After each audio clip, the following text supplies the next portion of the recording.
This is a Defocus Media production. Audio Jungle. What's up, everyone? It's your favorite optometrist, Dr. Darryl Glover. And I'm Dr. Jennifer Lyerly, resident optometry nerd. And welcome to Defocus Media, optometry's #1 podcast, where we discuss the hottest topics, latest technology, eyewear, practice management, and more. So sit back, relax, and defocus.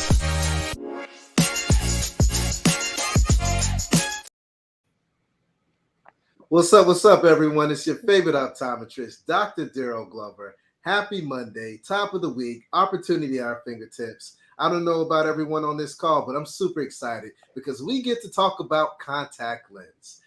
I know I experience contact lens every day in my clinic. Patients come in, they have complications, they want to know about innovation and how we can make their life a lot easier. So today we're going to do just that. And before we get started, before we introduce this amazing lineup of all-stars, I want to give a special thanks and a special shout out to our partners over at Johnson & Johnson Vision. Because of Johnson & Johnson Vision, we're able to have this podcast tonight. We're able to have this grand rounds. And I want to give you a special thank you for always partnering with Defocus Media.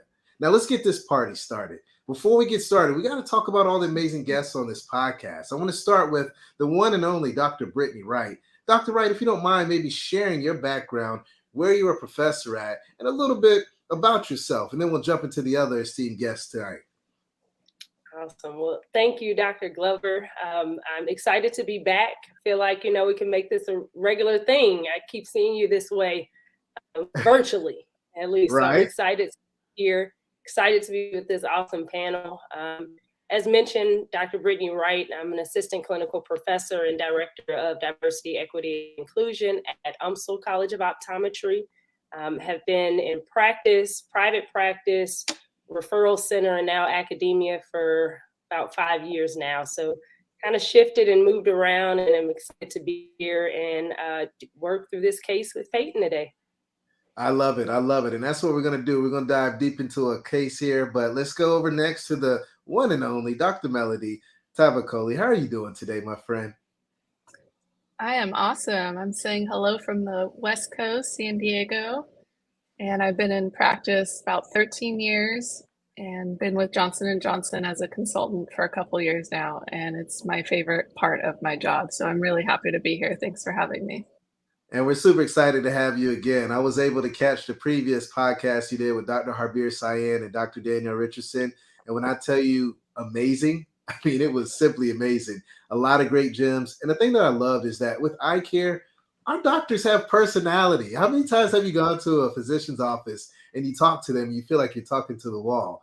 Everyone on this call, everyone that's been a part of these podcasts have great personalities, but also they have the knowledge. So if you ever need knowledge, feel free to reach out to Dr. Melody because she consults and she can really help elevate your practice, especially when it comes to contact lenses. So let's get up to the next one. Future optometrist, Peyton Taylor. How are you doing today, Peyton? I'm well. How are you? I'm doing extremely well. And, I had the opportunity to actually meet Peyton in person at an event one day when I went to her school on behalf of my organization, my eye doctor. And I knew she was a star the moment that I met her. Just, the knowledge, the energy, just fantastic. And Melody, Peyton, I'm super excited that you're on the podcast this evening. So if you don't mind, maybe sharing your school and maybe how you got into optometry as well. Yeah, so again, my name is Peyton. Thanks for having me. I'm a fourth-year optometry student at the Kentucky College of Optometry. Right now, I'm in Katy, Texas for my last rotation, actually the last week of my last rotation. So, but got into optometry with just being an optometrist office my whole life. I'm a big contact lens and glasses wearer. So definitely always felt welcome in my optometrist office and happy to be part of the profession. Fantastic. I love it. And today we're really going to dive deep into contacts. So what's going to happen next is myself and Dr. Melody, we're going to jump off. Dr. Melody's going to come back towards the end and socialize the case with these two experts here. And then I'll come back at the end and do a giveaway. That's right. We're doing a giveaway. 3 $100 Amazon gift cards for you, and you as well. So make sure you stay on the entire time. And also feel free to represent where you're from. I see a lot of folks coming on. Tell us what school you're from. Tell us where you practice. It looks like you got a lot of people showing up to see you, Peyton. So you got something out there. You got a lot of fans out there, so make sure you serve them right, all right? But let's go ahead and get this party started. Myself and Dr. Melody's going to jump off, and we'll let you two ladies take it from there. Awesome. Thank you. Well, Peyton, I'm excited, as I mentioned, to work through this case with you. So for those that are joining us for the first time, we're going to go through a case, kind of talk through some things that you might be considering. This is your patient clinic, or when you're out in practice, some considerations that you might take with you to implement in your patient care. So as mentioned, we want to thank Johnson & Johnson Vision for their support in allowing us to put these programs together in partnership with Defocus Media. So thank you for all of the support of our students and our profession through J&J. All right, and there are lovely headshot photos there, so we'll just keep rolling. So our patient today that we're going to work through is a 59-year-old retired administrator. So this patient came in to an office I was working at and just shared that they were kind of very general, maybe a little distance blur, nothing too in detail that we're thinking about in the moment.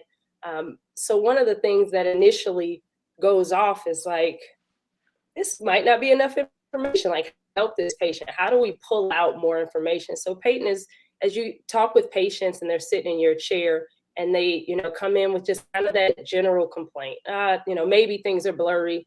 What are some things you're doing to kind of pull out more information or to figure out the best way you can help this patient? Yeah, so one thing that I would like to ask is when are you experiencing the blur at the most? Is it during a certain activity? Are you experiencing blur far distances, up close, both? Is it blurrier with certain activities that you do, reading, watching TV, driving? So those are some of the questions that I would start off asking. Absolutely, yes. So how can we quantify it? How can we qualify it? What are some things we can learn about the blur? So in this particular case, the patient did go on to share a little bit more information. So she enjoys outdoor activities, things like hiking, skiing, camping. She is a glasses wearer, also says that she wears contact lenses, but kind of prefers the vision in her glasses currently. She also goes on to share that she wears a lens in the right eye. When I hear that, I usually think two things. One, either the patient lost the lens for the other eye, or they're doing monovision, which is a way that we can get sort of bifocal or multifocal distance vision with contact lens wear. So that's kind of planted in my head now is, okay, this patient likes the convenience of contact lenses, has a pretty high distance vision demand. So now we're starting to think, what are some ways we can help this patient? She also shares about her eye history. She's got dry eye with punctal plugs, maybe occasional tears, artificial tear use. And then she kind of shares that she has baby cataracts, which is something, again, kind of keeping in mind how we can best help this patient. And then medical history, just diet control, pre-diabetes. So as we dive into our clinical findings, we've got our acuity there. Interest testing was pretty unremarkable. Now we remember, of course, with our acuity assessment, this patient is wearing what we're understanding from their history as monovision. So they've got one lens in the right eye where they're seeing about 20/25 in the distance, no lens in the left eye, so that distance vision is reduced. And then with both eyes, fairly functional, 20/25. And then when we check that near acuity, right eye, it's not as great up close, but again, based on the distance, we're now kind of thinking, is this their distance or dominant eye? And then they're using that left eye for reading.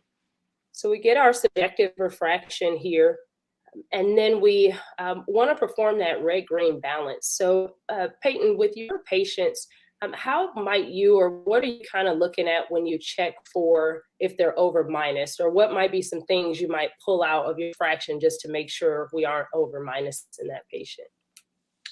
So red-green balance for sure. If they aren't presbyopes, then maybe binocular balance, because we want to make sure we don't over minus them.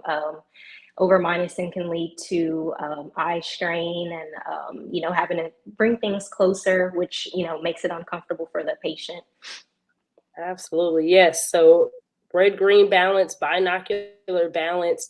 Those are going to be great options to consider to keep as part of your refractive series, because that over-minusing could put you down a stream, especially in a contact lens, where a stream of challenges or complications, kind of making that fit process a little bit longer. So other ways, the only other one that we didn't mention is just that monocular plus buildup as an option as well. So those are things that we want to keep in our back pocket. Sometimes, we learn these skills in school, and then we get to practice and we're, efficient and moving. But sometimes taking that little extra step on that refraction can really go a long way. So now, as we talk about, how are we going to best help this patient? We know that they're fairly motivated to stay in contact lenses, but they set some key things that are important. So with the seeing better in glasses, is that the prescription is a little bit different, or is it that they appreciate the better acuity with both eyes? So we typically will see better when we're functioning and working binocularly. So how can we tie that into, potentially their contact lens wear?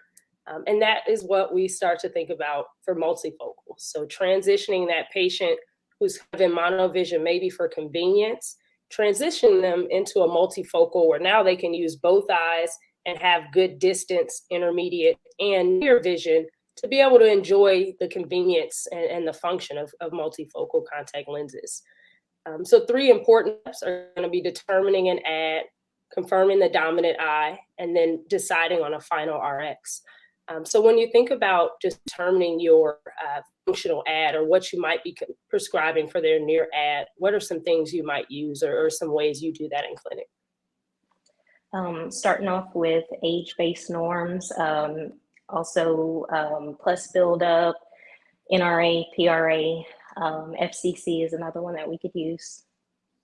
Awesome. Yes. So those are all going to be, picking one of those methods are going to be really good, because it gives us an objective way to get that near acuity, as well as some subjective. So we can adjust the distance if we're trying to determine, a lot of their work is really up close. How can we modify that working distance to get the most accurate measurement?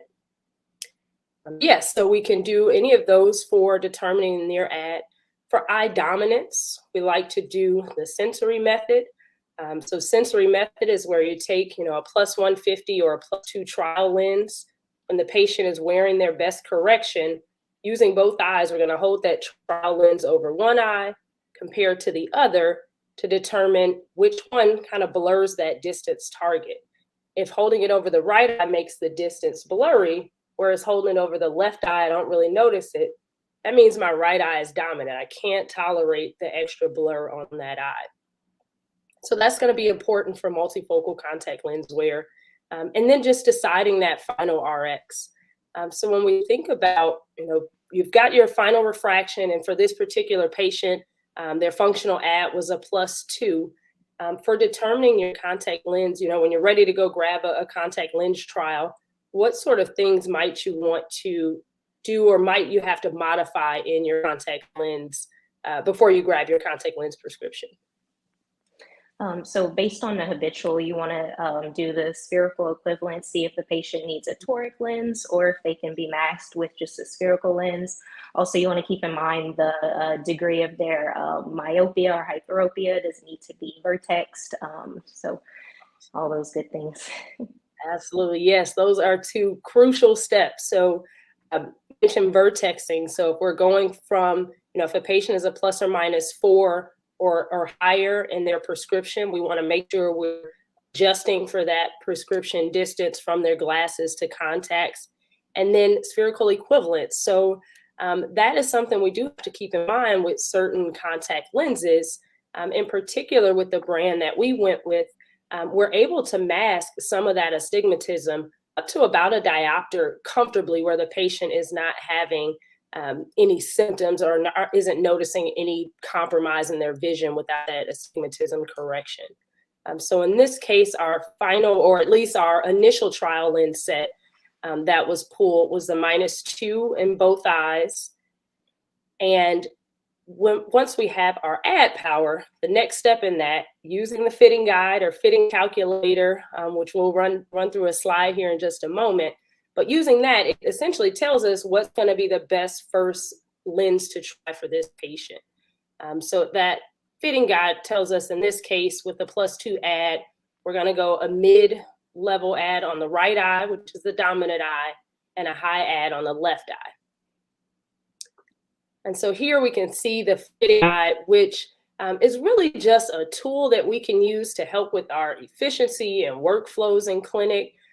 A lot of when we're first learning this and just learning the concept of contact lenses and the optics behind multifocals, we may not talk about this as much in a school setting, but the practicalness of it, the practicality of having a little fitting guide that essentially tells you, here's where to start, and here's the way to troubleshoot if the patient has problems, can really be a time saver for you. So these are some tools that are accessible and here to help us as we move through some of this process.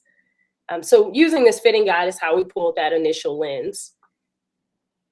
Ocular health exam otherwise was pretty unremarkable for this patient when we saw them in clinic. So for our assessment and plan, we've got a patient with myopia and presbyopia, astigmatism in the left eye.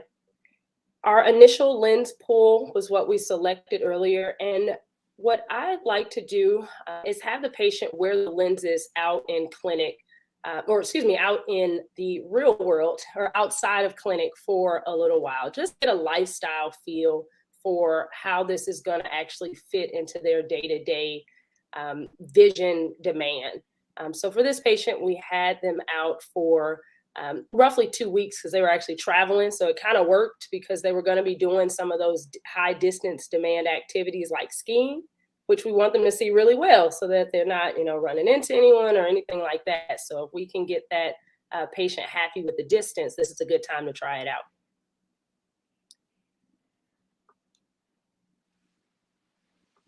All right, so the patient did return about 2 weeks later, reported that the comfort was really good lens. Actually noticed a little nighttime improvement in nighttime vision. So the Oasys One Day Max lens that we fit the patient in does have a range of blue blocking impact. So the patient noticed just an improvement in quality of vision, a little bit of the less glare. And then that comfort. So knowing that the patient has a history of dry eye, you may start to be thinking about, for your contact lenses, what type of lens is going to help support or promote ocular health and ocular comfort, and is going to help reduce the symptoms, or at least reduce any worsening of the symptoms related to dry eye. So they did notice that, but the patient did tell us, the distance, could be a little bit better based on her lifestyle and where her true distance demand was, which is why we encourage, having that follow-up visit, because if we can enhance and make things better, these are our opportunities to do that.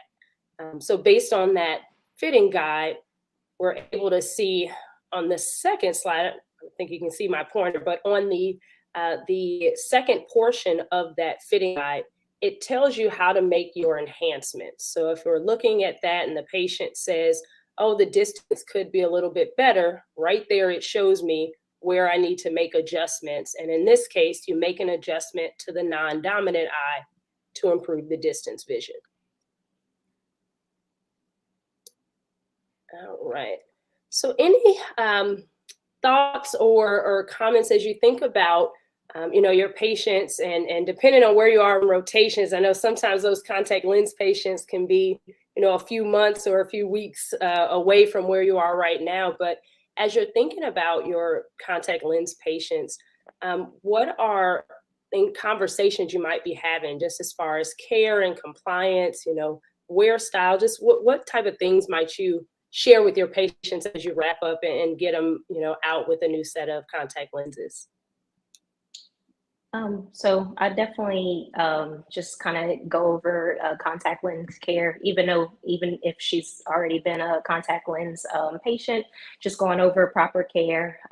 Also just kind of letting them know that it may take some time to adjust to this, especially going from monovision to now multifocal. So just reiterating about being patient, not to kind of switch back and forth and compare vision now to what they were having before, because a lot of people like to do that as well. But really just even as far as having them follow up with you to let them know, hey, how's the contact lens going, especially during your trip, doing the activities, how's it working for you in your day-to-day? Awesome.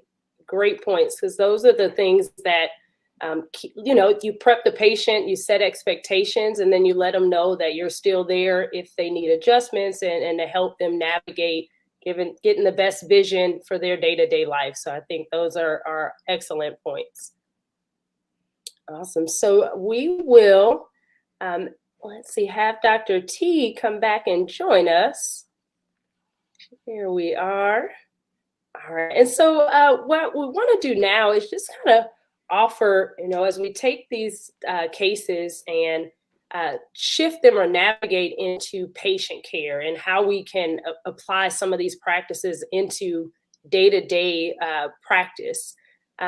One of the questions that may come up is we took a patient who didn't really have, too many complaints with her current contact lens wear into a new modality, into a multifocal. So what, Dr. T, are you talking with patients about as far as the benefits of multifocals? Just what value add does it give to those patients? First and foremost, binocular vision. We have two eyes. They're meant to work together. So I really don't like monovision, and I offer, when you get a patient that's already in monovision, they either love it, they absolutely love it, don't change a thing. This patient didn't say she absolutely loved it. She left you some room to make things better. If they absolutely love it, it's the best thing ever. Don't waste your time, because they're not going to be happy in a multifocal. But if there is a little bit of room, both eyes are meant to work together. Absolutely.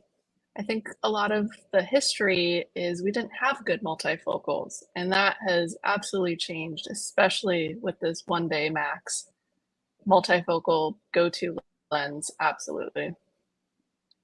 Awesome. Yes. So along those lines, as you talk about max multifocal, or when we talk about enhancements or just new technologies that are available for us to offer to patients, how do you have that discussion about the value? Of course, we know, cost comes in when we introduce new things to patients. So how are you having that discussion or helping other docs and student docs have those discussions with patients?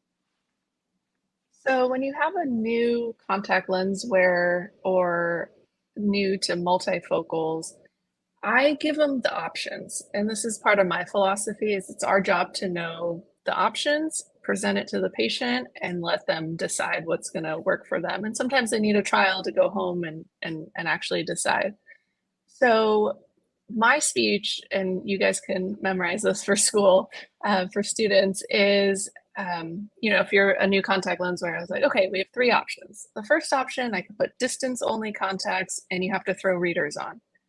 And they look at you kind of funny. You're like, yeah, I know, you still have to do glasses. The whole point is that you didn't want to wear glasses. I got you. Just let me give you all the options. Option 2 is we can do monovision. We'll find out what's your dominant eye. We'll put one contact lens in there for you to see far away. The other eye will make it for reading. And they look at you kind of funny, like, huh? I'm like, yeah, it's not my favorite either. You're off balance. Driving at night is a little difficult. But for some people, it works amazing. Their eyes don't work together to begin with, and they love it. Most people give me a weird look at this point, and they're like, I don't think that sounds too good. I mean, if you present, like, who thought, let's just put one contact lens in? I think it's hilarious. And then I go, this is the third, and I think best option. We have multifocal contacts. They have distance, intermediate, and reading vision all in one contact lens. You don't have to look down like a bifocal or progressive. It doesn't work like that with contacts. There's actually concentric rings of different prescriptions, and it's your lucky day. I'm an expert at these, and I can get you seeing great for distance, intermediate, and reading with these contacts. And then, they tend to choose that because I'm enthusiastic about it. I really do think it's the best option. And then if we're going to, talk specifically about let's say the 1-day max multifocal, which is the newest premium lens possible, I tell them, and I really do think every doctor should say, I chose these for you because. And then you need to know a couple things about the lens. Okay, you had dry eyes. A daily option is going to be the best for you. You have dry eyes. These have tear stable technology. You want to have great distance vision when you're doing your hobbies, but still look at your phone and take a picture of the beautiful hike you're on. This lens has blue light filter in it, and none of the other lenses have it on the market. And I tell them, like, this is the Rolls Royce of contact lenses, or the car, I don't know what's the most, whatever the highest end of something is. Yes. And then I kind of look at them, I'm like, and that's the only drawback is the price. But let's try it because I think it's worth it. And that's another thing. I don't discuss price too much, like exact pricing. One, I don't know, so that's what the staff is for. And two, I don't want it to change how I prescribe. If they are budget conscious, there's a 2-week version, there's some other versions, but you start with the best because that's what your people's eyes deserve. If you're one other cute little thing, if you're changing someone from, let's say, the old style contacts with very low DKM, I kind of joke, I'm like, you're wearing a flip phone. Like, your contacts are a flip phone. Not the cool flip phone now. That's like, that analogy is because there's a new one, right? But I'm like, let's go to at least an iPhone 10, and then if you want to go to the iPhone 23, like, I have those for you. It's the 1-day max. So that's that. And I talk a lot apparently in my exams too, but that is the way I present things. Awesome. I love it. So Peyton, are there things, even, we're talking contact lens, excuse me, I've obviously got a tickle in my throat. But as we're talking contact lenses and you think about, the kind of tips and things that have been helpful for you as you've been learning about them through 4th year, what are some things or just tips for success that you would want to share with those that are here with us today? I would say it isn't always a one-shot thing. Sometimes you will have the patients that are going to come back and say, I hated these, and you have to go back to the drawing boards. But I think one of the most important things to do is, understand why did you hate them? Why did they not work out? And then kind of just go from there, kind of, have a plan A, B, and C, whatever works best for the patient and whatever meets their needs the best. That's awesome. Yes. Having options, like you both mentioned, is one, as the doctor, it's part of our responsibility to be familiar and know what is, the latest and the newest and the most impactful for our patients, because they're coming to us as problem solvers. They have a challenge or something that's wrong. They're not seeing well, and I'm coming to you to fix it. And so by us staying up to date, being familiar with what the new technologies are, what they offer, what the benefit is, allows us to take better care of our patients. So thank you both for all of that feedback. I think at this point, we will see if Dr. Glover is still out there in the cyber world and see if any questions have come up. I am here. Thank you so much for bringing me back on the show. Hey, fantastic. I always like to come in and just add my 2 cents. I mean, you guys are the experts. I'm just here to learn and take notes, right? But the one thing I cannot stress enough is that this fitting guide, it makes life easier. Do not think about this. Just plug in the numbers into the fitting guide, and it'll make your life so much easier. As optometrists, and I've said this plenty of times on this show, we think we have all the answers. You do not have all the answers, but I tell you what does, the fitting guide. So use the fitting guide. It will make your life so much easier. So step your game up, put it on your iPad, put it on your desktop, have a shortcut to it. Allow your technician to look up that information and process it for you. It'll really make things a lot easier for you in general. The other thing I wanted to touch on was, Dr. Melody, I love what you said. I chose this lens because, right? You really got to be able to make sure that you're adding value for the patient, and you have to explain to them why you chose a lens. If you do not explain why you chose that lens, it's no different from when you pick a progressive design for glasses or computer glasses for a patient that sits in front of a monitor all day, or even if you're using some type of dry eye treatment. You got to explain what you're doing so the patient understands. You got to connect the dots. You are the expert, so act like an expert and explain why you are choosing that lens. Now, something that I wanted to also circle back on, Dr. Brittany, trying in the real world. Now, a lot of doctors love to try in the real world. I want them to try while they're in the exam lane.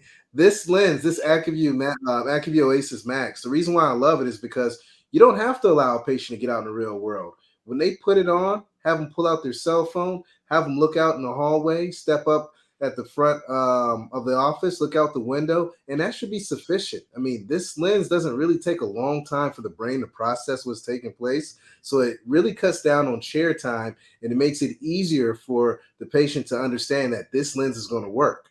So, this is all great information, and I truly love it. And I just want to say thank you to everyone on this call. Dr. Melody, anything else? Did I leave out anything? I know you love contact lens, and I know you love it as well, Dr. Brittany. So feel free to chime in, because if not, I'm going to keep going if you allow me to. I agree with you. I think you should use the fitting calculator. And some tricks to be a little more efficient is do the spherical equivalent yourself instead of typing that in, just less clicking for you. And another trick is these contacts are very, very potent for the reading. So the general rule of thumb is in your 40s, you'll be in a low situation. In the 50s, you'll be in a mid situation. And in the 60s, you'll be in a mid-high. And you never really do high, although there are some rebels out there that I've met. I haven't needed to, because the reading ad is so potent. And going back to that calculator, when you're putting the ad in, and if it spits it back out at you and says, no, it's too high, just take it back off by 50 or 75, because this lens is very potent. It's a center near design. So your glasses prescription is your glasses prescription, but you might need to mess with the calculator a little bit, and it'll also give you all the troubleshooting steps. So don't be afraid to use the calculator for your first couple fits, and then you probably won't need it. They're amazing. They work. I fit them today. I'll fit them tomorrow. So you should definitely try it.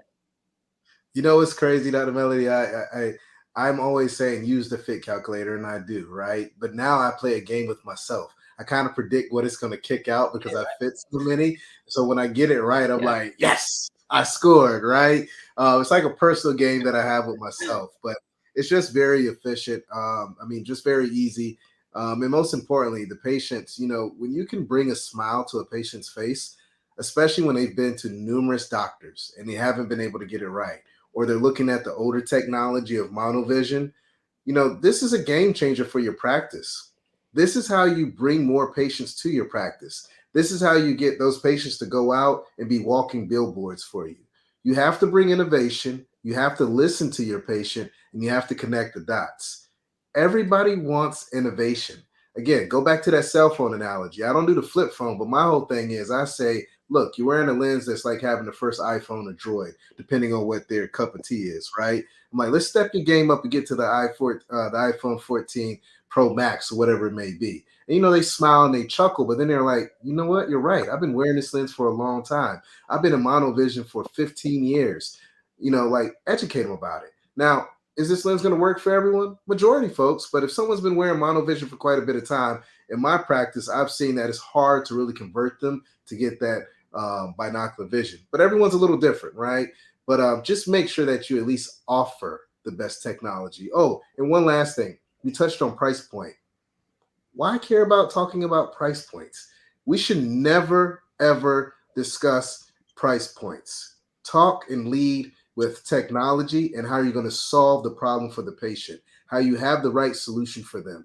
People will pay a lot of money if you can help them see. Remember, we're working with the most precious sense known to mankind, which is sight. So when you can help someone see, they're going to be able to see better and make more money, right? But don't judge a book by its cover. Let them shoot you down, but at least let them try it out. Because when they see how great that lens is, they're not going to balk at the cost. They're going to want to actually jump in and make it happen.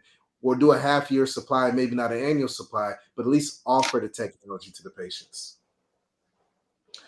I'm done preaching. I promise. So that practice management hat came straight on, like. Hey, I do this day in and day out. You know, I see about 21 patients a day whenever I'm in the clinic. And, you know, I look for lens technology that's going to wow my patients, but also make the process and that patient journey better. And this lens definitely helps out in regards to that. But, you know, this has been fantastic, ladies. I really appreciate everyone being a part of this panel tonight. Everyone on here is a rock star. If you're not following any of these doctors, make it happen. Dr. Melody is just a genius when it comes to contact lens, and clearly you can see she's passionate about it. Dr. Brittany Wright teaches this stuff day in and day out. She's taking care of the future of eye care with these students and educating them about contacts. And we got a rock star on our hands here, future Dr. Peyton Taylor. So I'm super excited to see what you're going to do in the industry. But remember, educate, and show innovation. But let's get into these winners this evening. Are y'all ready for that? Are y'all ready for the raffle? All right. So the first one up I have here is Melanie Patterson. Melanie Patterson will get an email from me in regards to the gift card, so look out for that. Number 2 is Mohammed Fairden. Mohammed Fairden. You will get an email from me, so look out for that. And last but not least, and sorry if I mess up your name here, Priscilla Kai. Priscilla Kai. You'll get an email from me as well. I want to thank everyone for tuning in this evening. This has been fantastic. Again, we had a fantastic panel, as we always do.